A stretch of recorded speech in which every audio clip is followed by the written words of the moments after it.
Nós, brasileiros, somos formados pelo povo africano. A nossa cultura, a nossa cor, o nosso tamanho é resultado da miscigenação de índios, negros e europeus. E nós temos uma profunda gratidão ao continente africano por tudo que foi produzido durante 350 anos de escravidão no nosso país. Quem disse essa frase, quem fez essa colocação durante uma coletiva de imprensa em Cabo Verde, foi o nosso queridíssimo senhor, excelentíssimo senhor presidente da República Federativa do Brasil, Luiz Inácio Lula da Silva. E as pessoas estão assim, a direita tá feliz, né? Tá radiante, porque supostamente ele falou merda. E a esquerda tá tranquila, porque tá passando pano. Passa pano para tudo que o Lula faz, né? E nós temos que analisar com calma o que está acontecendo aqui nessa frase. Vamos lá. Quando as pessoas falam que o Brasil tem uma dívida a pagar com negros, índios, o que isso significa? Por partes, ok? O que isso significa? Portugal chega ao Brasil, domina territórios, começa a conversar com os índios. Os índios, gente, é de uma forma bem rasa que eu vou falar aqui, ok? Não vou me aprofundar, não. Os índios dão preciosidades em troca de espelhos, roupas, objetos, utensílios. É isso que acontece, né? A Igreja Católica vem também, tudo tranquilo até aí. Portugal usa os índios como escravos, certo? Só que não dá muito certo, porque os europeus vêm para cá com doenças, certo? E os índios, meio morosos assim, na morosidade deles, não conseguem se adaptar ao grande fluxo de trabalho. Então, Portugal, junto com o Reino do Congo, traz escravos negros da África. Ok? Historiadores dizem que foram aproximadamente 4 milhões de escravos trazidos da África para o Brasil. 4 milhões de escravos. E aí acontecem as piores canalices da história do nosso país, quiçá do mundo, que é a escravidão durante o nosso querido Brasil colonial, né? A escravidão foi de 1500 a 1888 aproximadamente. Aproximadamente não, né? 1888 é quando assina a Lei Áurea, né? E o que isso quer dizer? O que o Lula disse? Quer dizer a nossa cultura, a nossa cor, o nosso tamanho. Porque os escravos tinham a forma dele de se conviver em sociedade. E eles trazem isso para o Brasil. Quer ver um exemplo? As religiões de matrizes africanas. Candomblé, Umbanda, por exemplo. Os escravos utilizavam as religiões para fugir da pressão psicológica na época da escravidão. Estão entendendo? Claro, os escravos não eram santinhos, né? Isso pode doer? Dói, mas eles não eram santinhos. Tinha rebeliões, tinha manifestações, mas a grande porcentagem, os escravos sofreram. Perseguição, suicídio, morte, rolou tudo, ok? E aí começaram a vir as leis abolicionistas, lei dos sexagenários, lei do ventre livre, até que chegou a Lei Áurea em 1878, que libertou os escravos. Porém, o que está acontecendo? O Portugal era boazinha? Não, Portugal não era bonzinho. Lá fora, já tinha acabado a escravidão dos países. E a Inglaterra começa a pressionar o nosso país para acabar com a escravidão, porque estava ficando feio os relacionamentos. As relações internacionais estavam ficando feio. Entendeu? Então começa a fazer as leis abolicionistas para, de uma forma gradual, lenta e gradual, ir libertando os escravos. Certo? Até aí tudo tranquilo.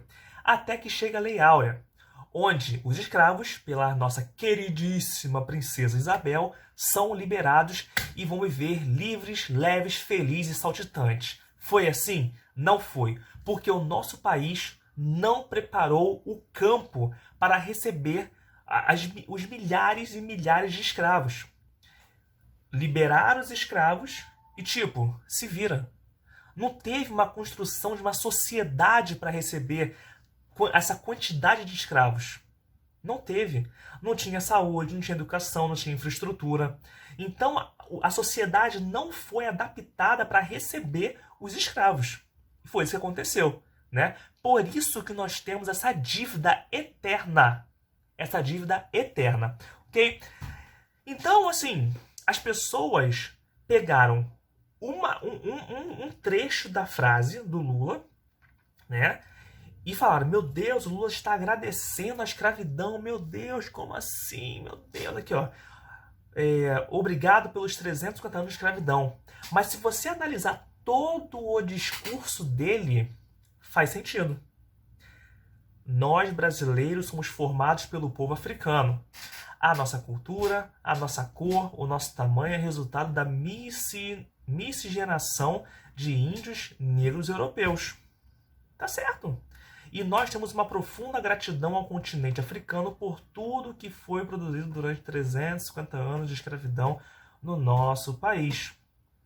O que está de errado aqui? O que está errado aqui? Né? E aí, como eu falei no início do vídeo, a direita, né, tá saltitante porque o Lula supostamente falou merda. Igual aquela frase, aquela colocação que a Dilma fez sobre porcentagem. É 7,5%? 11,5%. É isso na porcentagem? É isso de porcento. E ela estava certa. Ela falou certo, estava tudo certo ali que ela falou. Mesma coisa aqui. E a esquerda, né? Tudo que o Lula fala se passa pano. E é claro que o nosso querido ministro Silvio Almeida defendeu o Lula. É claro que ele ia defender, né? Assim, odeio militância, odeio cancelamento, odeio. E esse Silvio Almeida é um cara militante, assim, eu acho ele extremista, cansativo. Mas vamos lá, olha só. O ministro dos Direitos Humanos, Silvio Almeida, se opôs às críticas ao presidente Luiz Inácio Lula da Silva sobre declarações em que afirmou que o Brasil é grato à África pelo que produziu na escravidão. Na avaliação de Almeida, o petista reconheceu as contribuições do povo africano no desenvolvimento do país e pregou reparação. Assim, se você analisar o discurso, se você pegar um trecho, você vai ficar puto com o Lula. Agora, se você analisar todo o discurso, você vai ver que o Lula tem razão, ok? Abre aspas. O que o presidente Lula disse foi: o Brasil tem uma dívida com a África e ela tem que ser paga. E por isso o presidente tem insistido, e já falei com ele sobre isso, é que a agenda de direitos humanos com a África envolve o chamado direito ao desenvolvimento, falou o ministro ao Estadão na quinta-feira, dia 20 de julho de 2023. Okay? Em passagem por Cabo Verde, na quarta-feira, 19 de julho, Lula afirmou que o Brasil tem profunda gratidão pelo que foi produzido pelos escravizados no país durante mais de 3 séculos. Aí vem aqui a frase. O petista também afirmou que a dívida que o Brasil tem com a África por causa da escravidão deve ser paga com a oferta de formação educacional para estudantes africanos. Abre aspas. A forma de pagamento que um país como o Brasil pode fazer é a possibilidade de formação de gente, para que tenham especialização nas várias áreas que o continente africano precisa, para a possibilidade de industrialização e de agricultura. Segundo Silvio Almeida, Lula considera que a nossa relação com a África vai muito além do passado, que não se pode esquecer para que suas consequências não sejam reiteradamente vividas. A declaração de Lula repercutiu negativamente nas redes sociais. Na quinta-feira, a senadora Damares Alves classificou a fala do presidente como inaceitável e precisa ser repudiada. Abre aspas. Ninguém pode ficar calado diante de uma afirmação como essa. Lamento que o nosso atual presidente da República nos envergonhe novamente diante do cenário mundial, disse Damares em vídeo publicado no Instagram. Aí você pergunta, com que moral a Damares tem para falar do Lula, se ela defende o Bolsonaro, que se cansou de falar merda, falou muita merda, ok? Como eu sempre falo, são dois extremos. O extremo da direita, o extremo bolsonarista e o extremo bolsista e o extremo petista. Os dois passam pano para os seus políticos de estimação. Agora, imagina se fosse Jair Messias Bolsonaro que tivesse falado uma frase dessa. O Lula falou besteira? Não falou. Analisando o contexto, não falou besteira. Ok, ponto 1. Mas eu acho que ele não soube usar as palavras certas. Esse é o ponto.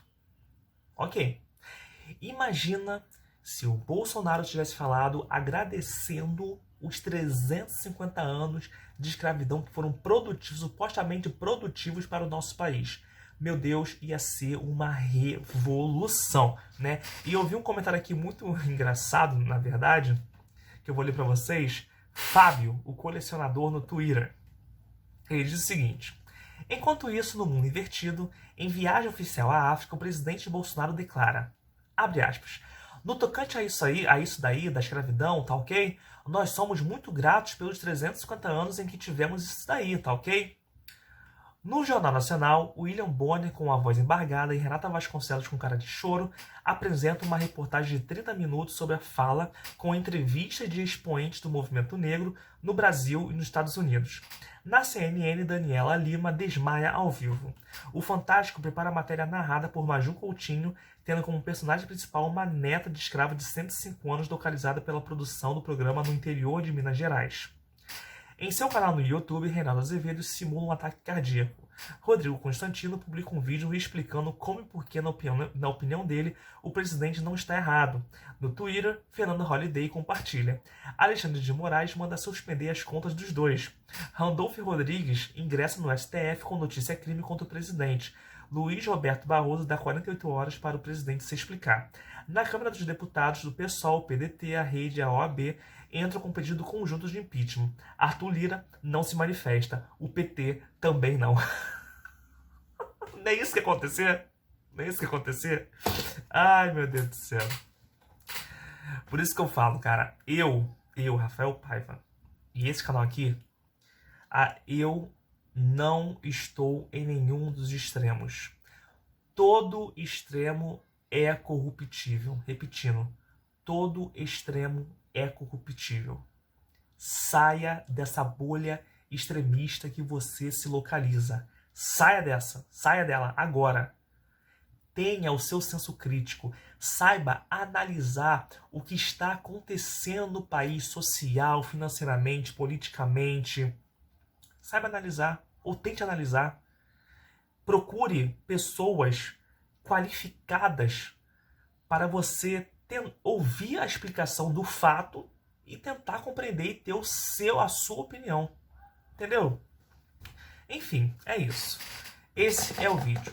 O que você achou da fala do Lula? Você acha que foi tranquila? Você acha que foi errado? Não sei, o que você acha? Coloca aqui embaixo. O que você acha que ia acontecer com o Bolsonaro se ele tivesse falado a frase que o Lula falou? Coloca aqui embaixo. Eu pausei aqui, agora eu voltei, para procurar frases polêmicas do Lula. Se liga nessas frases. Abre aspas.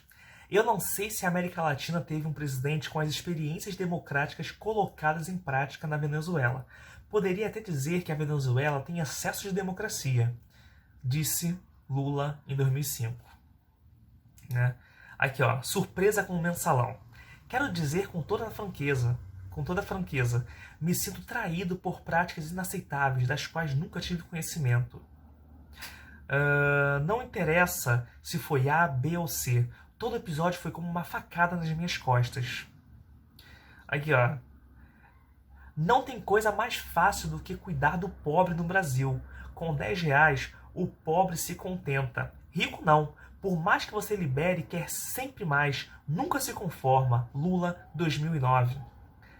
Nunca fiz concessão política. Faço acordo. Se Jesus viesse para cá e Judas tivesse a votação num partido qualquer, Jesus teria que chamar Judas para fazer coalizão, disse Lula em 2009.